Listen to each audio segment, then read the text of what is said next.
Boa noite a todas e a todos.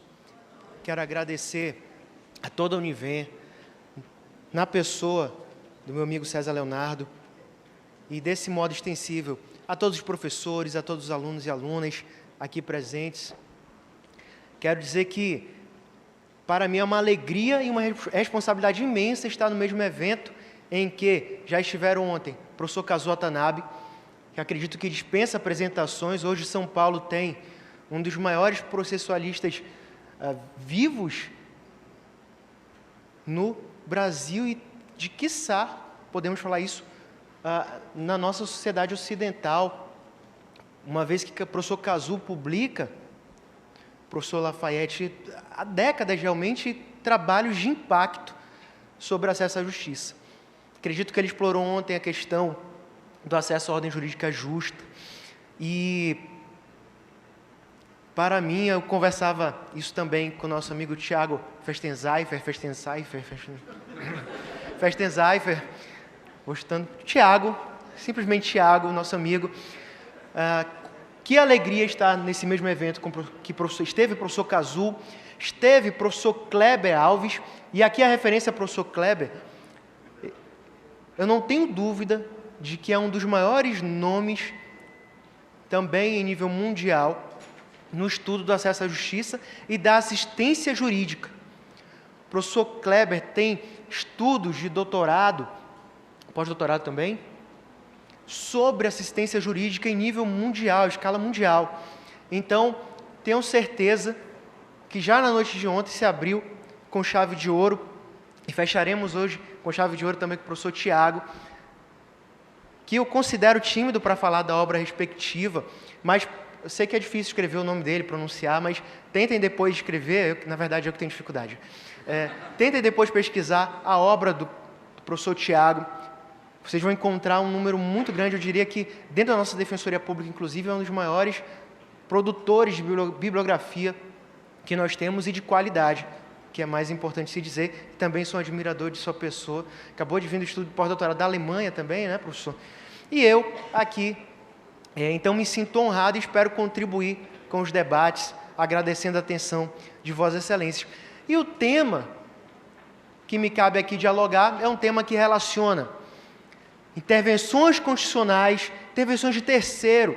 Até um esclarecimento. Nós temos aqui alunos finalistas de direito, só para eu ter noção do meu vocabulário aqui, se ele vai ser agressivo ou não. Tá, finalistas, beleza. Do primeiro ano, também, né? Pessoal, amigos do mestrado também? Beleza. Então, o público é eclético. Fora da área jurídica, temos aqui colegas também? Não, sim, não, talvez. Não tenham vergonha, o pessoal de direito não morde. Salvo, tem a questão do consentimento, né, mas não é o caso aqui. Alguém de fora do direito? Seja bem-vindo, se estiver por aí, eu não estou enxergando o problema de visão. Enfim, meus amigos e minhas amigas, vou tratar então de uma questão que é basicamente a ideia de intervenção de terceiro. Nos meus estudos sobre a intervenção do Ministério Público e da Defensoria Pública, que é algo que se trata mais recentemente, vou já explicar por quê, tenho tratado como intervenções de terceiro, porque perceba-se, naquela relação triangular mínima de um processo, em que nós temos o juiz na atividade jurisdicional, a parte autora, a parte demandada, a parte ré. Não sendo o Ministério Público ou a Defensoria Pública aqueles que propuseram a ação ou contra quem se demanda determinado pedido, caso Ministério Público e Defensoria Pública, venham ingressar em juízo nesse processo, serão eles terceiros, já que não fazem parte daquela relação triangular mínima. Então, perceba-se, embora não seja tradicional tratar a intervenção de cursus legis ou, mais contemporaneamente, de custo iuris, guardião da ordem jurídica, como uma intervenção de terceiro, a bem da verdade, o professor Roberto depois pode me corrigir se eu estiver cometendo um pecado muito grande, mas o Ministério Público, quando realiza a sua intervenção, ele não é parte no sentido estrito do processo, ele não faz parte daquela composição triangular mínima, então é uma intervenção de terceiro, com base constitucional, já que a missão e interesse do Ministério Público é proveniente da Constituição. Então, o primeiro ponto que eu gostaria de deixar registrado para Vossas Excelências, que estão aqui essa sexta-feira à noite, se dispondo a ouvir sobre esse tema, é que as intervenções que vamos tratar hoje, a atuação da Defensoria em nome próprio ou do Ministério Público em nome próprio, tenho defendido isso, tratam-se de intervenções de terceiro. Perceba-se que o Ministério Público, quando é instado a se manifestar nos autos, e eu me refiro primeiramente ao Ministério Público, porque com esse parâmetro constitucional, a intervenção de terceiro de nível constitucional clássica, consolidada, em relação ao qual não pode existir dúvidas mais contundentes, enquanto que a nossa intervenção da Defensoria já remonta a um período mais recente, e a gente vai falar sobre ela também. Mas perceba-se, o Ministério Público, então, atua, pressuposto número 1 desse meu diálogo com Vossas Excelências, e pode ser questionado, fique à vontade, atua, então, como um terceiro, com base em seu interesse institucional e constitucional, de modo que, ao ser instado, ao ser intimado, por determinação do juízo, para afirmar se tem ou não tem interesse em apresentar a sua manifestação, sua promoção ou parecer ministerial naquele processo, o que o Ministério Público faz? Ele afirma se tem ou não tem interesse. Se a demanda não transportar aquilo que é interesse constitucional e legal do Ministério Público, o que ele vai fazer? Apresentar uma manifestação afirmando que o Ministério Público não tem interesse na demanda e que, portanto, entenda-se assim, vai se retirar dos autos. Não vai ser mais necessário intimar o Ministério Público. Por quê? Porque o interesse constitucional, institucional e legal do Ministério Público não é atingido naquela demanda.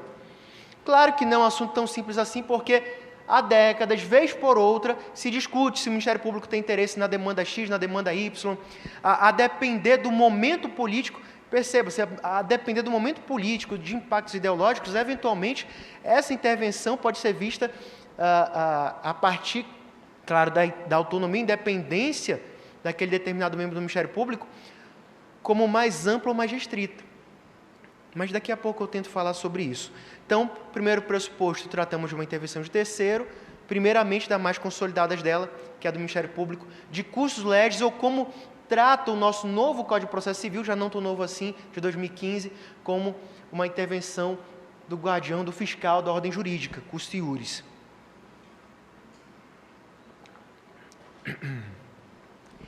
Pois bem, pontos que eu gostaria de ressaltar para Vossas Excelências hoje. O que eu quero tratar, basicamente, são ideias que podem ser problemáticas. Se fosse para trazer só consolidação aqui, eu acho que não seria tão emocionante para uma sexta-noite. Então, eu quero trazer alguns problemas, seja sobre a intervenção do Ministério Público, seja sobre a intervenção da Defensoria Pública. Tratando do nosso cursus legis, do nosso cursus iuris. Ponto número 2 a ser tratado.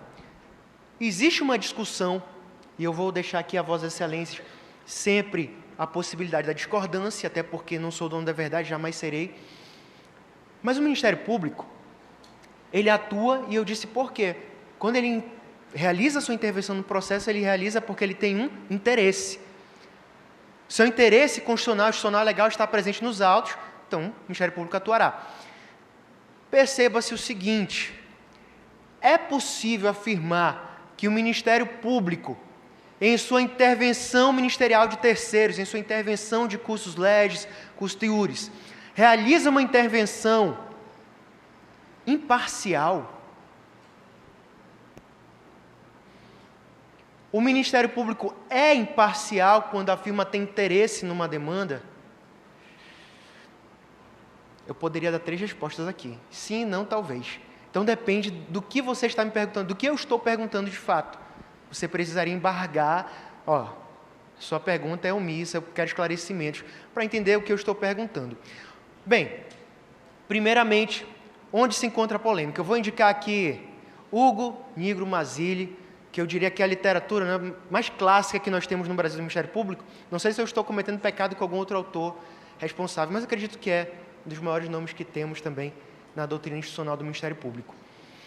Hugo Nigro Mazzilli debate a questão da imparcialidade do Ministério Público. E eu trouxe o Mazzilli de plano, porque ele traz uma visão que nem sempre é respaldada pela ideia mais corrente sobre a intervenção do Ministério Público. Me parece, pelo menos de onde eu venho, por onde eu passo, que há uma percepção de que essa intervenção do Ministério Público seria imparcial, sob qual argumento? Sob o argumento de que o Ministério Público não ingressa em juízo, seja para beneficiar o autor, seja para beneficiar o réu, mas para fazer prevalecer os interesses da ordem jurídica, interesses objetivos. Mas perceba-se o seguinte, classicamente, quem é o sujeito imparcial do processo? Classicamente, o juiz, poder judiciário, classicamente. Né? Aí o ponto, doutor Roberto, se eu quiser dialogar, a gente dialoga. Que eu, inclusive, já lhe pedi ajuda hoje, né? Nessa primeira parte do nosso encontro aqui. Classicamente, tão imparcial, em tese, é o juiz. Não é? Eu estou corrigindo aqui, em tese é o juiz. Pelo menos no mundo ideal é ele.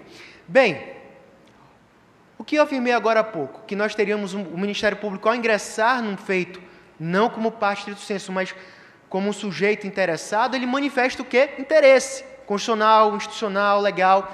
E quem manifesta interesse não pode se dizer imparcial. Ah, Maurinho, mas peraí, o Ministério Público não está ali para fazer prevalecer a vontade do autor, do réu, mas para fazer prevalecer a vontade da ordem jurídica. Ok. Mas, se o Ministério Público, quem não tem interesse, pode se dizer imparcial, e quem tem interesse é necessariamente, pelo menos da perspectiva jurídica, parcial. A parcialidade do Ministério Público, por essa visão, eu vou invocar aqui o Hugo Nigro para me defender. Tá? O professor Hugo Nigro Mazzilli, tá? Essa é a minha recomendação para Vossas Excelências que queiram estudar a posição institucional do Ministério Público. A intervenção do Ministério Público, quando o Ministério Público afirma ter interesse, ele não pode mais se dizer imparcial, porque tem interesse. Agora, o que é preciso se trabalhar na minha visão, meu amigo César Leonardo, é, na verdade, que isso não desqualifica o trabalho do Ministério Público, ao contrário, enobrece o trabalho do Ministério Público, que tem o interesse em empunhar a espada da justiça, na sua visão institucional, e defender a ordem jurídica de eventuais lesões. O professor Hugo Nigro Mazzilli, então, ele usa essa expressão aqui, meus amigos e minhas amigas, que promotor, membro do Ministério Público, que se diz imparcial, chega a ser um pouco pesado, mas ele fala assim que eu acho que é para provocar impacto e reflexão. Quer ser, na verdade, um mini-juiz. E a sociedade não precisa de um mini-juiz.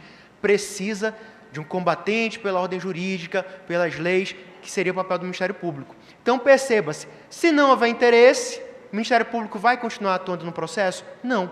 Não tem interesse nenhum em intervir se a instituição não tem interesse naquela causa. Ele vai cuidar de outro caso mais importante na visão do Ministério Público. Por outro lado, a partir do momento que ele declara seu interesse, quem tem interesse pode contestar, não é isso? Quando a gente estuda um interesse jurídico no processo, nós aprendemos que quem tem interesse pode propor ação, quem tem interesse pode contestar a ação, e quem tem interesse jurídico pode intervir nos autos. É o caso do Ministério Público como curso legis e curso iuris. Perceba-se, o que eu estou falando aqui sobre essa imparcialidade ou parcialidade do Ministério Público não é algo uníssono, mas eu deixo essa reflexão, é uma boa discussão, é uma discussão interessante para quem tiver paixão no peito ou para quem tiver curiosidade acadêmico-científica pelo Ministério Público, pesquisar essa função.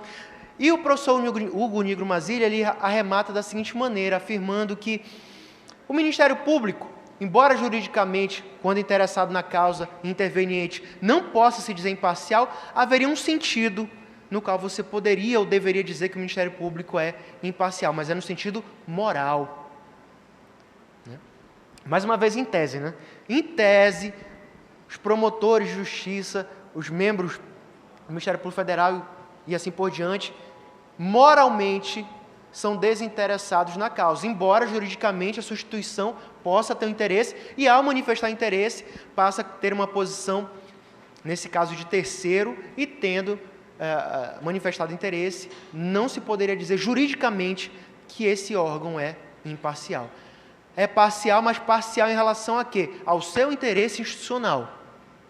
E eu repito, isso é para soar de modo valoroso, porque a missão do Ministério Público, estampada ali no artigo 128, 129 da Constituição, entre 127 e 130 da Constituição, nós temos ali uma missão valorosa, caríssima para a República e para o nosso Estado Democrático de Direito. Então, não interpretem, por favor, que tanto Hugo Mazzilli quanto eu, ao afirmar que o Ministério Público carrega interesse ao intervir no processo que não seria, portanto, parcial, que isso desvaloriza o órgão. Ao contrário, Nós o valorizamos por entender que ele tem uma missão combativa no melhor sentido democrático da palavra. Então, esse é o primeiro ponto que eu registro. Quem quiser estudar um pouco mais sobre esse tema, eu vou fazer mais uma recomendação. Existe um livro chamado Mitologia Processual Penal, repito para quem quiser anotar, Mitologia Processual Penal, do professor Rubens Casara. Tá? Então, eu prefiro processo penal. Então, vai lá no Rubens Casara, ele é juiz no Rio de Janeiro, juiz de direito, e ele trabalha vários supostos mitos que nós teríamos aí no âmbito do processo penal brasileiro, principalmente. Um dos temas que ele vai debater é tema interessante para muitos aqui. O juiz é uma figura neutra? O juiz pode ser neutro? Isso não me pertence hoje, não vou entrar nisso. Mas sobre o Ministério Público, ele debate sobre essa pretensão de imparcialidade. E agora vai uma dica de teoria dos jogos. Eu já falei, já perturbei o Tiago hoje sobre isso. Acho que eu já falei também para o meu amigo César. Meus amigos, afirmar-se imparcial, a própria Defensoria Pública também tem algumas técnicas para fazer o que eu vou dizer agora, que a gente chama de captura psicológica. O advogado também tem. E eu vou falar de teoria dos jogos. Quem quiser conhecer mais sobre teoria dos jogos no direito, eu vou recomendar o juiz de Santa Catarina, Alexandre Moraes da Rosa. Mais alguém? Algum autor? Acho que o Alexandre, né? Hoje é muito legal. Sim, é divertido também, né? Na mediação, na conciliação é possível usar. A análise econômica do direito também são temas que são ricos. A gente poderia até conversar aqui, mas hoje não dá. Hoje tem horário, né, para acabar. Bem, então, Alexandre Moraes da Rosa, que é juiz de Santa Catarina, professor da Federal de Santa Catarina, ele tem um livro chamado Processo Penal conforme a Teoria dos Jogos. Deixo a recomendação dele, e ele vai trabalhar alguns temas, para quem gostar de psicologia jurídica, psicanálise e direito, é muito interessante trabalhar a lógica dos vieses. Eu posso ter, meus amigos e minhas amigas, determinadas inclinações. E imagine que, tendo essas inclinações, eu vou julgar uma causa sua, e essa inclinação que eu tenho é contrária ao que você deseja. Até que ponto essa inclinação que eu tenho, esse viés de confirmação, poderia ensejar minha imparcialidade? Como é que eu estudo isso? Como é que eu me preparo para um cenário desse? O juiz vai julgar essa causa, só que ele já assistiu na televisão, noticiário, saindo do seu problema que você teve, e ele já criou uma antipatia por você sem te conhecer. Aí ele cria o chamado viés de confirmação. O juiz passa a procurar nos autos, veja só, não é só o juiz que pode ser afetado por isso não, o juiz, o promotor, o defensor, o advogado, o assessor, nós no cotidiano, nós na política.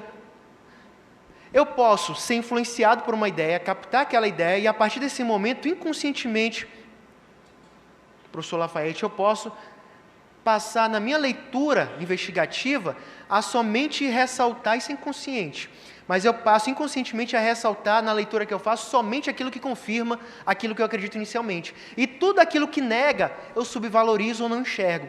Isso é um mecanismo psicológico.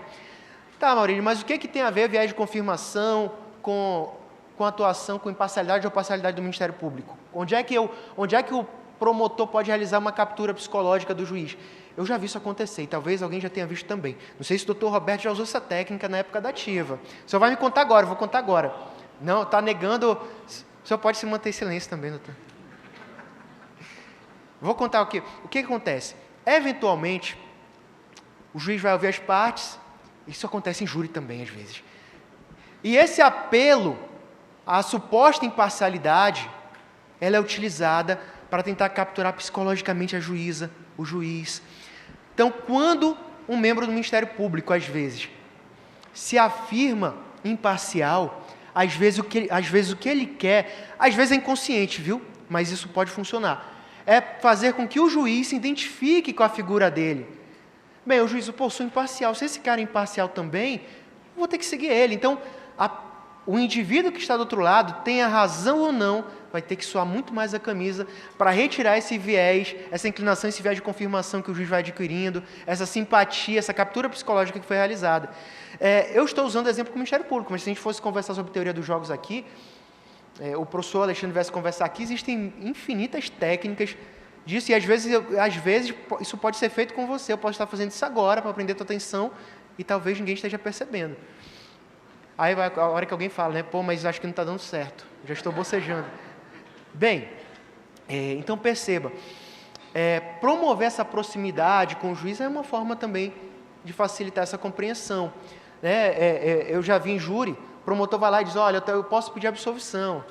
Aí eu vou lá como defensor público e falo, olha, eu não sou obrigado a defender tese com a qual eu não concordo que não seja justa. Meu salário não vai mudar se eu absolver ou condenar ele. Então, se eu estou aqui é porque eu estou por convicção. O advogado privado também tem suas técnicas de convencimento.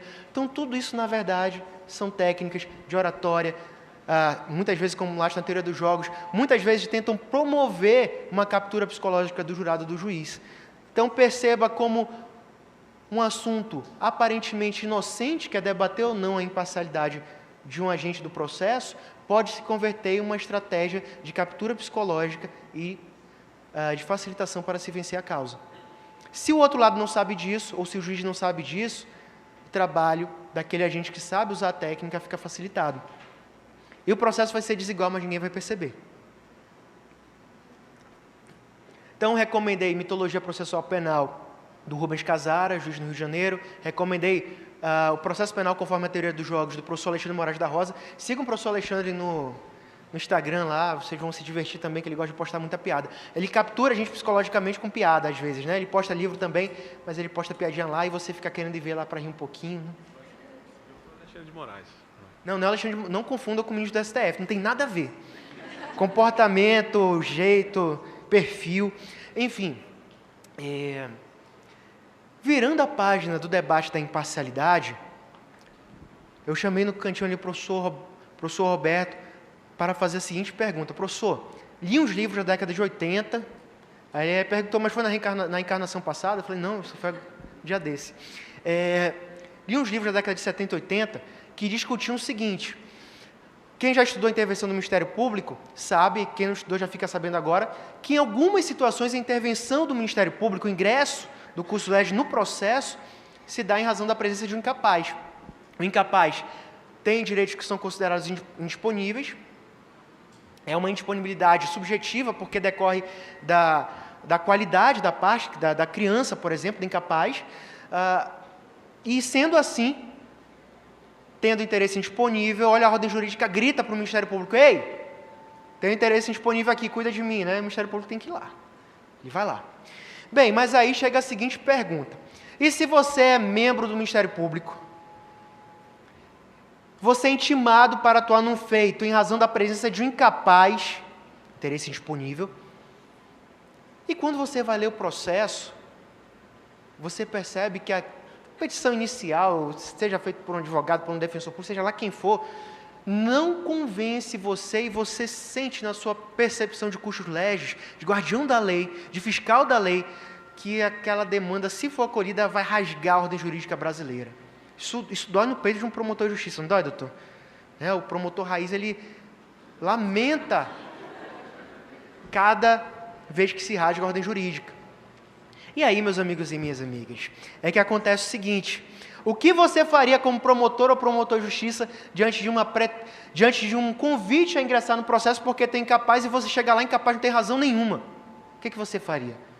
Letra A, prova do professor Leonardo. Letra A, entra o mudo, sai calado.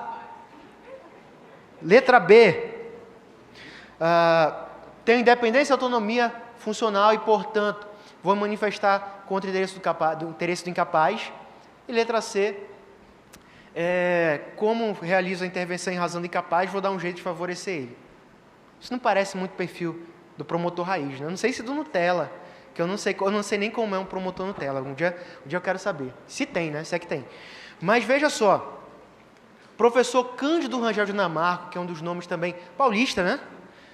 Clássico da nossa USP, ele trazia nos seus livros, já na década de 80, essa crise. O que deveria fazer um promotor que é intimado para participar do processo como terceiro interveniente, como custo legis, em razão da presença de um incapaz, e chega ali, ele se depara com uma pretensão totalmente infundada e ofensiva à ordem jurídica. E ele comenta exatamente a questão de que muitos colegas promotores naquela época sofriam representações de corregedoria porque ele se via diante daquele dilema, ofender a ordem jurídica ou apoiar o incapaz. Hoje, pesquisando STJ, STF, me parece que há uma tendência já consolidada de que o ponto central de atuação do Ministério Público, ponto nodal, o coração de um promotor de justiça é defender a ordem jurídica. e, portanto, ele não pode correr o risco de rasgar a ordem jurídica para beneficiar um necessitado, um vulnerável. E é esse o ponto que eu chego para fazer a ponte entre o cursus legis e o que nós carinhosamente chamamos de cursus vulnerabilis, que seria um apelido carinhoso para a Defensoria Pública que foi criado mais recentemente, mas para tentar distinguir o que faz um defensor público do que faz um membro do Ministério Público.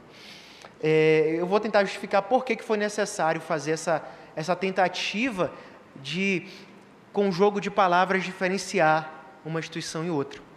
Bem, mas perceba-se o seguinte: pré-88, antes do Ministério Público ganhar essa envergadura merecida com a Constituição de 1988, a Defensoria Pública, que hoje recebe o mandamento de nacionalização desde 88, não era um modelo constitucional ou legal obrigatório em todos os estados. Então, você teria no Rio de Janeiro, berço do modelo de defensoria pública no país, você possuía os defensores públicos na ciência jurídica, mas se você olhasse mais recentemente, por exemplo, no estado de São Paulo, a própria Procuradoria-Geral do Estado se dividia em dois grupos, o que defendia o Estado, digamos assim, de modo simples, e os que defendiam os necessitados, na mesma instituição. Hoje eu diria que a Defensoria Pública demanda, talvez, principalmente o Estado, né? O que gera sempre um incômodo imaginar que um procurador do Estado demandaria contra o Estado. Então, se você olhar para o Amazonas, o meu estado de origem, de nascimento, criação, você vai perceber que lá, pré-88, tinha um outro modelo. Veja como vai mudando, de estado para estado. Rio de Janeiro, pré-88, Defensoria Pública. São Paulo, Procuradoria do Estado. Os procuradores realizavam a defesa não só do Estado, como também dos necessitados. O Amazonas tinha um advogado de ofício. Ele poderia, quando acabava ali o expediente dele com a defesa dos necessitados, sair advogar. Isso facilitava a captação de clientela. Era um modelo diferente que não foi adotado em 88. Em 88, o modelo do Rio de Janeiro, o modelo que foi criado a partir da criação de 6 cargos isolados em 21 de julho de 1954, no antigo estado do Rio de Janeiro, que hoje equivale ali ao interior do Rio de Janeiro. Porque o que é a capital do Rio de Janeiro hoje era, na época, o Distrito Federal, foi cedido pela Guanabara, enfim. Então, o modelo que nós temos hoje no Brasil, eu diria que a raiz dele está na Lei 2.188, de 21 de julho de 54, quando se criou o cargo isolado de defensor público. E olha essa novidade aqui, doutor Roberto, para alguns.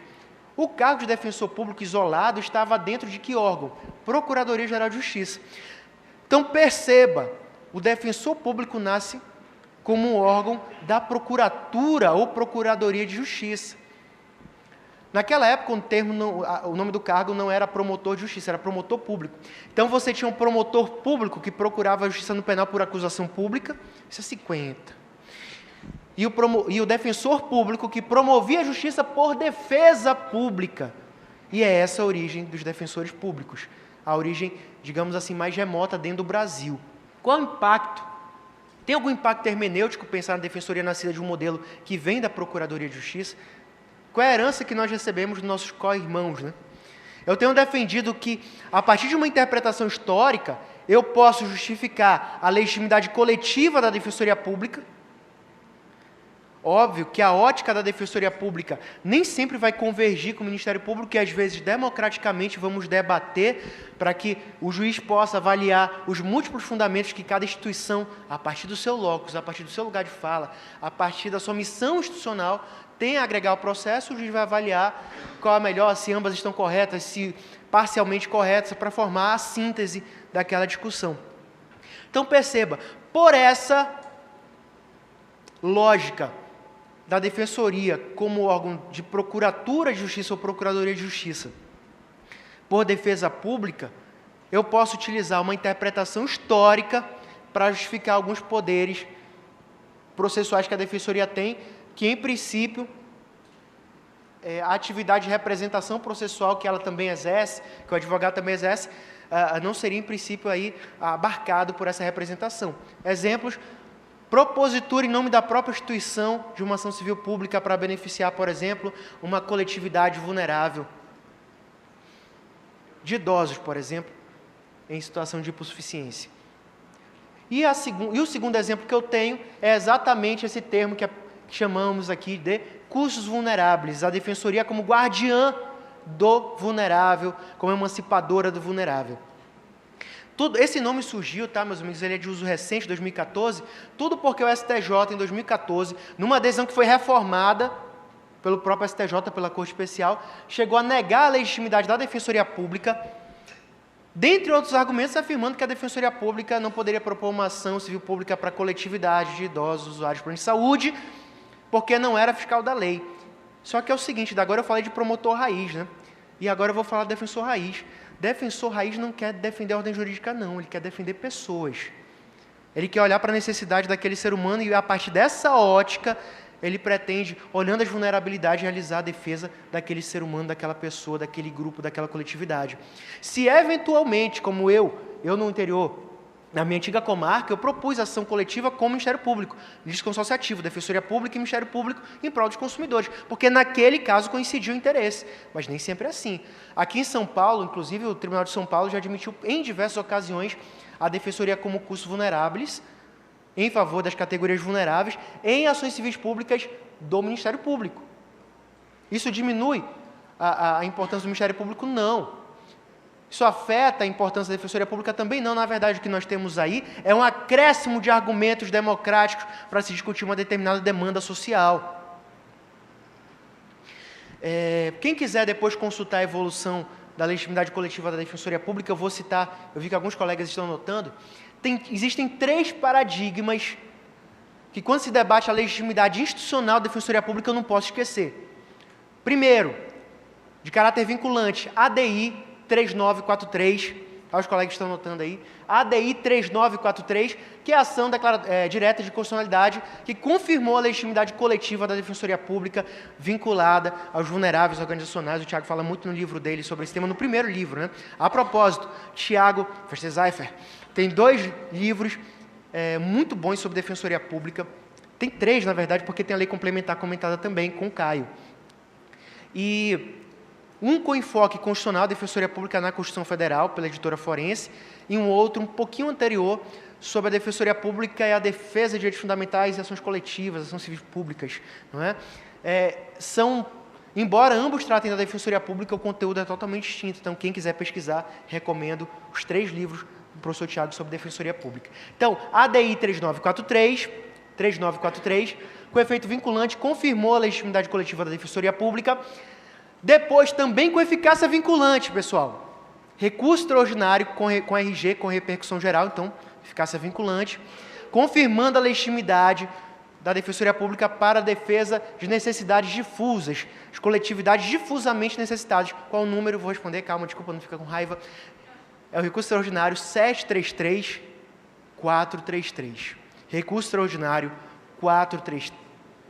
Não, perdão, contrário. 733-433. Depois você vê aí que às vezes o professor está mentindo, né? Posso estar errado. Não, brincadeira, mas é esse número mesmo. 733-433. E para finalizar, eu contei para os senhores e senhoras que o STF tinha negado a legitimidade da Defensoria Pública, o STJ, perdão, tinha negado a legitimidade coletiva, dentre outros argumentos, porque a Defensoria Pública não tem papel de custo-lege. E aquilo me incomodou muito, meus amigos e minhas amigas, e eu percebi o seguinte, que a Defensoria Pública, infelizmente, ela é vítima, hoje bem menos, porque os professores defensores participam também da academia, mas na minha época, além de eu não ter professores defensores públicos, eu me lembro que eu aprendi o seguinte sobre Defensoria Pública. A gente chegava ali nas funções essenciais da Justiça, né? Aí falava do Ministério Público, bem. Às vezes o professor não sabia muita coisa do Ministério Público, mas sabia o que era custo-legis, e aquilo já sintetizava a missão para a gente. E aí falava da advocacia pública, artigo 131 e 132, falava da advocacia, né, que compreende-se a ideia de advocacia privada, do artigo 133 da Constituição, e ele basicamente falava o seguinte sobre Defensoria Pública: olha, mas se não puder pagar advogado, tem um defensor público. Quando falava, né, ter professor de processo civil, processo penal, constitucional, às vezes não falava, e às vezes falava, se não tiver aí o advogado, tem um defensor público. Próximo assunto. Então, eu aprendi um núcleo do que é a missão da Defensoria Pública. Então, essa perspectiva que eu estou trazendo agora, eu nem sonhava em ter isso na faculdade, imaginar essas outras atribuições. Então, o que eu percebi? Que eu precisava encontrar uma didática que, para mim, fosse coerente para explicar a Defensoria Pública de uma maneira tão simples, ou quase, como explicar a missão do curso Legis ou do curso Iuris. E naquela reflexão, me perguntei a mim mesmo, chateado com o STJ, não concordando com o recurso. Quem quiser anotar, esse recurso que eu critico agora é o recurso especial 119.2577, agora já é STJ, tá? Recurso especial 119.2577. Cara, eu estou sem controle do tempo, tem que me avisar assim, 10 minutos. Aí o cara fala, já acabou. Aí o cara, pô, me avisa aí. 119.2577. 119.2577. Bem,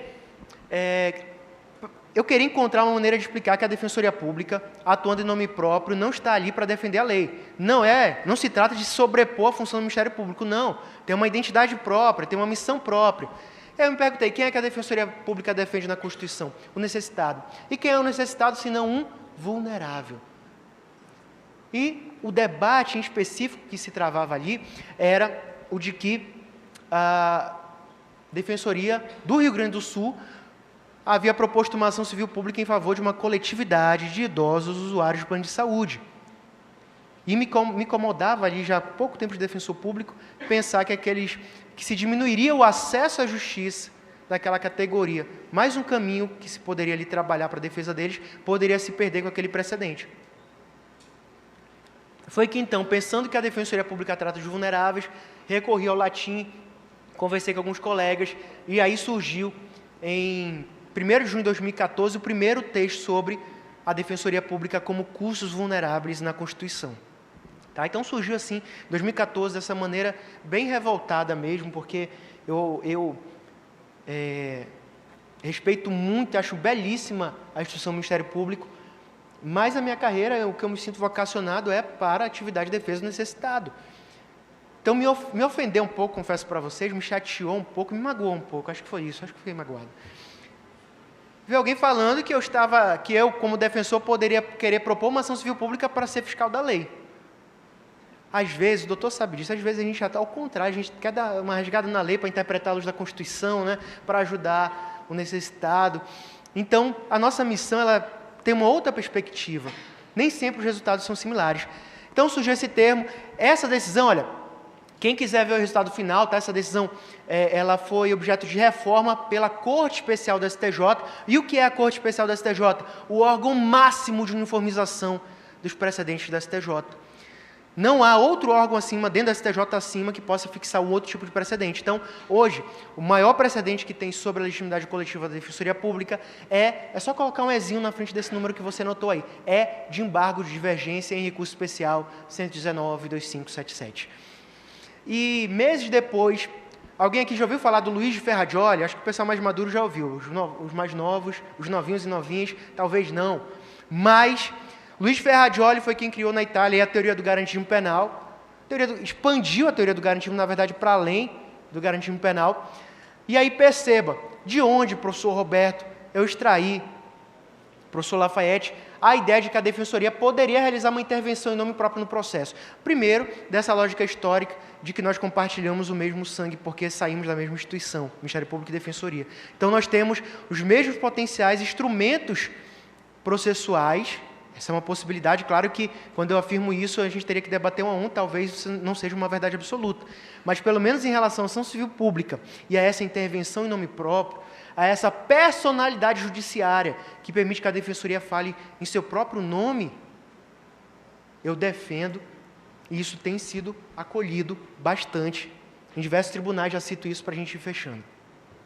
Então, perceba-se, primeiro aspecto histórico, né, a Defensoria o defensor público nasce como órgão de procuradoria de justiça, e o segundo elemento teórico, eu extraí a intervenção de Luiz Ferrajoli. Por quê? Porque na visão do Luiz Ferrajoli, tá, quem quiser ler, ver se eu estou falando a verdade mesmo, procura a parte sobre Defensoria Pública no livro Direito e Razão, Teoria do Garantismo Penal.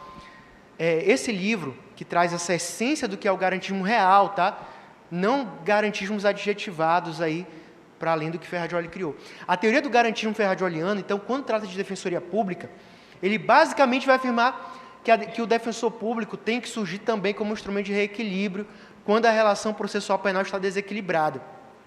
Então ele menciona que em alguns casos, pessoal, olha, não estou comparando com nenhuma situação, qualquer semelhança é mera coincidência. Luiz de Ferrajoli, há décadas, escreveu isso, afirmando que, às vezes, o promotor, que é um órgão público, e o juiz, que também é um órgão público, criam uma proximidade, que a gente falou de captura psicológica, isso é uma... Eu não sei se acontece no Brasil, mas na Itália ele falou que acontecia.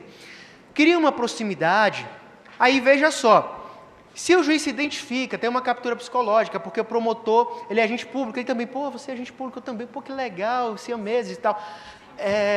Se cria essa identificação, você imagina o seguinte, que amanhã você é demandado, você vai lá com o seu advogado, que ele é o melhor do país, mas vocês chegam ali, vocês encontram quase uma barreira intransponível entre o órgão Dominus Litis, que é titular da ação penal, e o órgão julgador. Cria-se uma barreira para você com o seu advogado. E o que afirma Luiz de Ferrajoli? Que o defensor público não só deve atuar como representante daquela parte que não pode pagar advogado, como ele deve assumir a responsabilidade de intervir nos processos, atuar como um terceiro interveniente para reequilibrar a relação, para abrir os olhos do juiz em relação ao que vem afirmando a parte por seu advogado, e eu faço isso, viu? Quando há algum desequilíbrio, eu já passei por diversas varas, e quando isso começa a acontecer, acontece, o doutor deve saber mais que eu, quando a proximidade entre esses órgãos é muito grande, os advogados percebem, não tem como não perceber. E eu tenho, na minha atuação penal principalmente, realizado as intervenções da Defensoria Pública.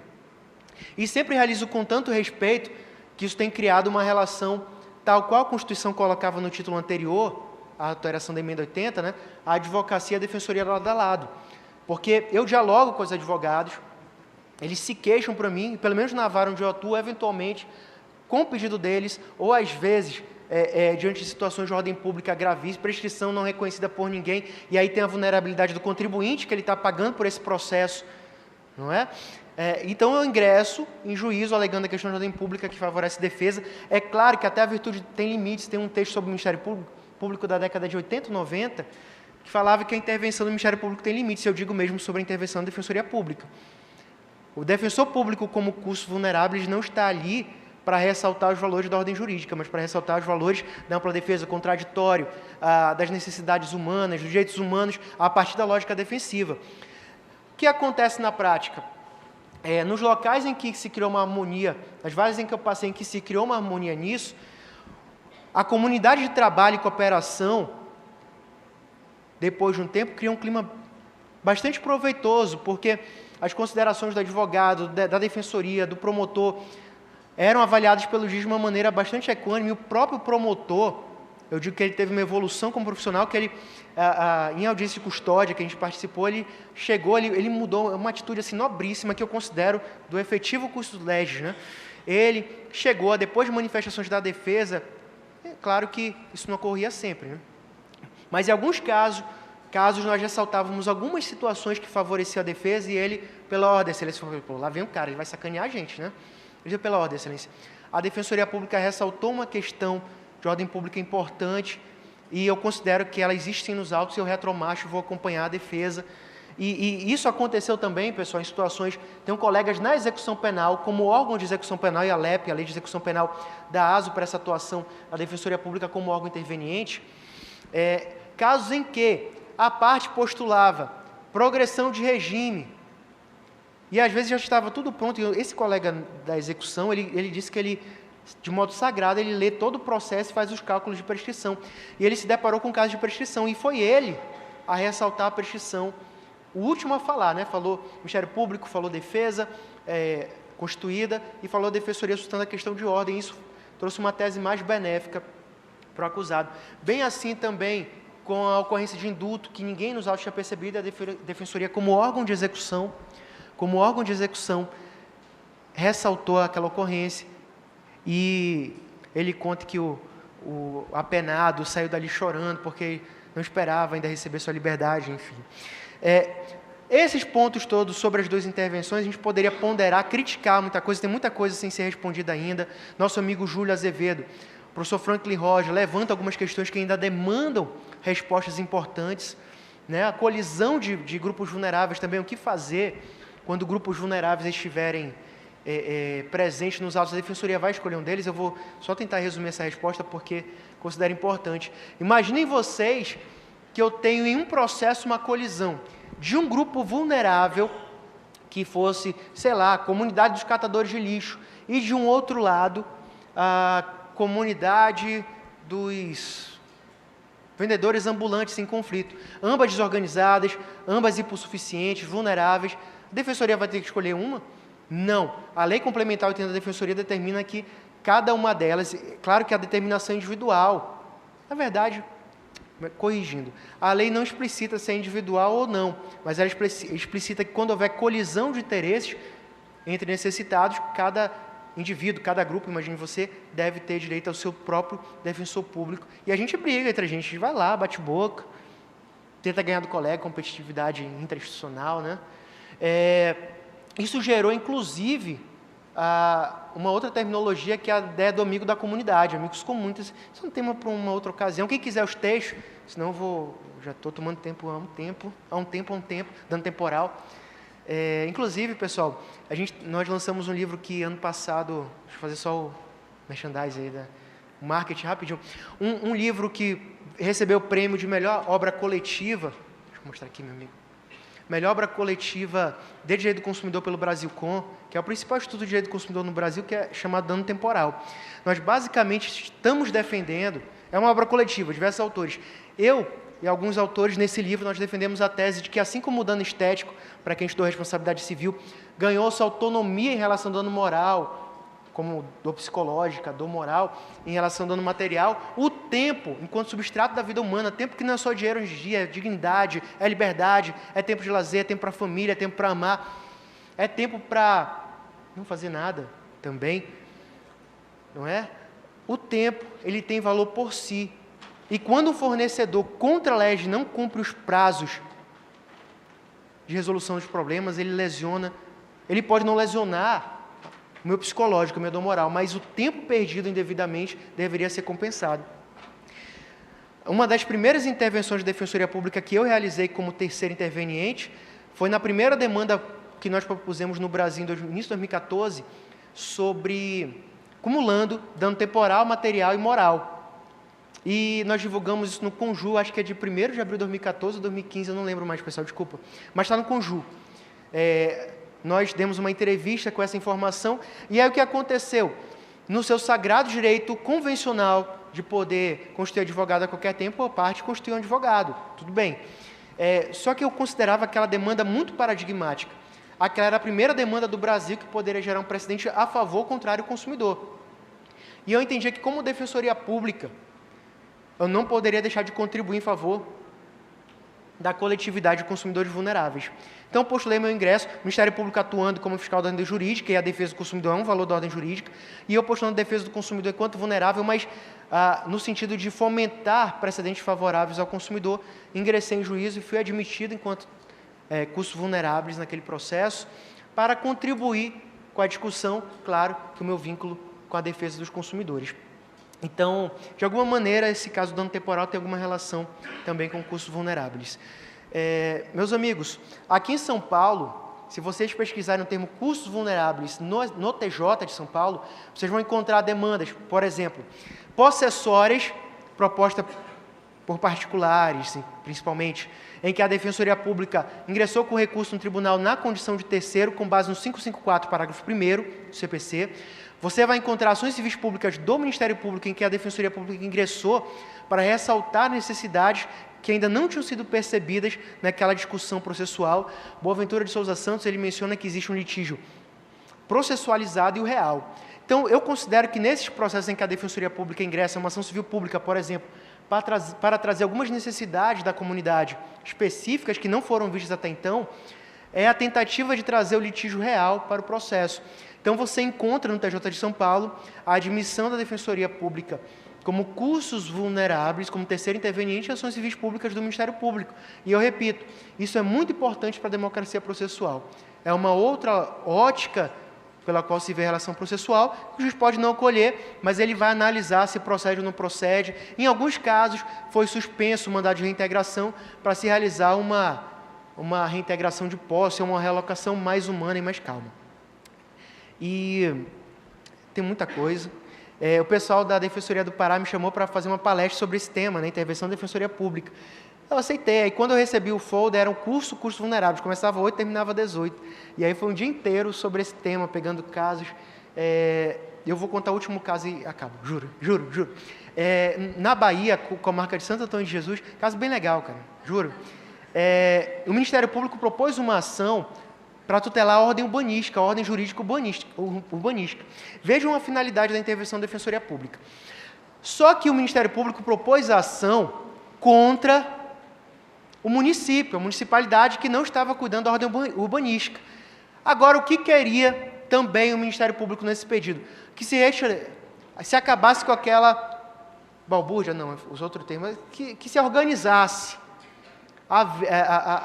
se retirasse, melhor dizendo, os vendedores ambulantes da praça pública. Perceba, o município, às vezes, quem já trabalhou no interior, às vezes sabe que tem algumas situações que é o que o prefeito quer. Consegue adesão aí que eu faço isso, eu não fico feio com a população, não perco aquele voto, digo que a culpa é do Ministério Público, que a culpa é da Defensoria. Às vezes acontece isso, não no Brasil, né? Deve ser no parquet francês, né? O que aconteceu? O juiz recebe aquela ação, o juiz teria provavelmente ali um município que não ofereceria resistência àquela pretensão, porque para ele aquilo era um favor, ele poderia culpar o Ministério Público e fazer uma limpeza social na cidade, retirar os ambulantes da praça central. E aí, meus amigos, é onde entra a Defensoria Pública. Ninguém, seja indivíduo ou grupo, pode ser privado de seus bens e direitos, senão de acordo com o devido processo legal. E se nós pararmos para pensar, existe uma comunidade invisível, invisibilizada, esquecida, sendo privada de seus direitos de ir e vir, explorar uma atividade comercial naquela praça pública. E era uma comunidade desorganizada, que não tinha associação, não tinha advogado, e a Defensoria Pública postulou seu ingresso lá no interior da Bahia, como cursos vulneráveis, para agregar ao processo, abrir os olhos do Ministério Público, inclusive, sobre aquele probleminha, para procurar uma solução conjunta, e pedir para que não fosse decretada aquela ordem inicial, porque senão você teria trabalhadores privados do seu labor, famílias, consequentemente, perdendo seu sustento. Então, perceba que, às vezes, em um processo, existe uma comunidade, existe um indivíduo, existem pessoas que estão invisibilizadas. E a Defensoria Pública precisa, em relação às comunidades e indivíduos invisíveis, desorganizados enquanto coletividade, ter a missão constitucional de fazer essa flor democrática no processo surgir aos olhos do juiz, aos olhos do custos legis, da parte que propôs a ação. Então, na minha visão, de uma maneira bem simplificada, o curso vulneráveis é isso, é uma forma de trazer ao âmbito democrático, principalmente jurídico-processual, mas não só, a visão daqueles excluídos, e o Ministério Público, sempre com a missão também valorosa, como eu disse ao início, de falar pela ordem jurídica. Muitas vezes, às vezes é possível brotar um acordo nesse caminho e uma união também, nem sempre, mas perceba que mesmo na dissidência, da contraposição de ideias, da tese, da antitese ou antítese, que o juiz pode sintetizar da melhor maneira, com riqueza de entendimento jurídico democrático. Meus amigos, desculpem pela verborragia, muito obrigado.